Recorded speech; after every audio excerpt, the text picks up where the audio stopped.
Anda menyaksikan Headline News pukul 11 waktu Indonesia Barat. Komisi Pemberantasan Korupsi menggeledah kantor Kementerian Sosial pada Rabu 24 Mei 2023. Juru bicara KPK Ali Fikri menyebut selama proses penggeledahan petugas KPK mengamankan sejumlah dokumen dan bukti elektronik yang berkaitan dengan perkara dugaan kasus korupsi penyaluran bansos beras untuk keluarga miskin di Indonesia. Lalu bagaimana proses pasca penggeledahan tersebut di KPK hari ini? Kami bergabung dengan jurnalis Metro TV Ardi Lase yang akan melaporkannya langsung dari gedung KPK. Ardi, apa informasi terkini yang Anda dapat dari KPK terkait penggeledahan kantor Kemensos?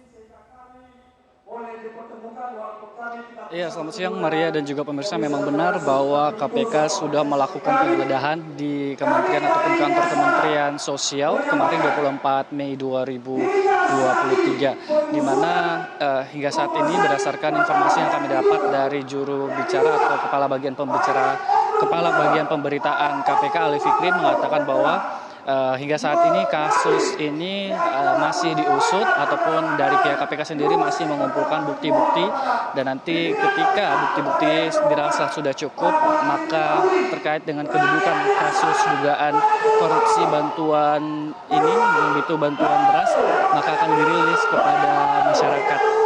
Dan selain itu dikatakan bahwa kemarin ketika dilakukan penggeledahan setidaknya KPK telah mengumpulkan alat-alat barang-barang yang bisa dijadikan barang bukti, di mana yang diperiksa pertama ataupun yang barang yang diambil pertama yaitu berupa dokumen dan juga notebook. Dan hingga saat ini KPK akan terus melakukan penyelidikan terkait dengan barang-barang yang sudah disita tersebut yang telah diamankan oleh KPK di kantor Kementerian Sosial di Jalan Salemba Raya, Jakarta Pusat kemarin. Maria. Ardi, lalu siapa saja yang diduga terlibat dalam perkara korupsi bansos beras ini? Iya, Maria dan juga pemirsa, memang benar bahwa Menteri Sosial juga kemarin sudah angkat bicara terkait dengan kasus ini, dan dia mengatakan bahwa tidak terlibat dan tidak akan mengintervensi terkait dengan penyelidikan kasus ini. Dan sebelumnya dikatakan langsung oleh Menteri Sosial Tri Risma hari ini bahwa terdapat dua instansi yang diperiksa juga dari KPK, yaitu PT Bandagara Reksa dan PT BGR, ataupun kalau kita tahu PT BGR ini merupakan anak BUMN, di mana dirutnya yang sebelumnya sudah ditetapkan sebagai tersangka.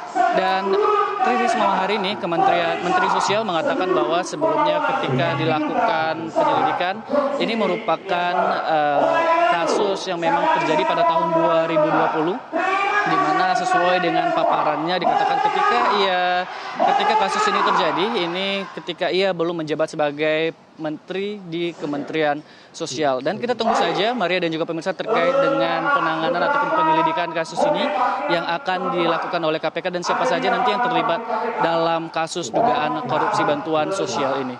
Demikian Maria, kembali ke Anda. Laporan langsung dari gedung KPK Jakarta, Ardi Lase, terima kasih.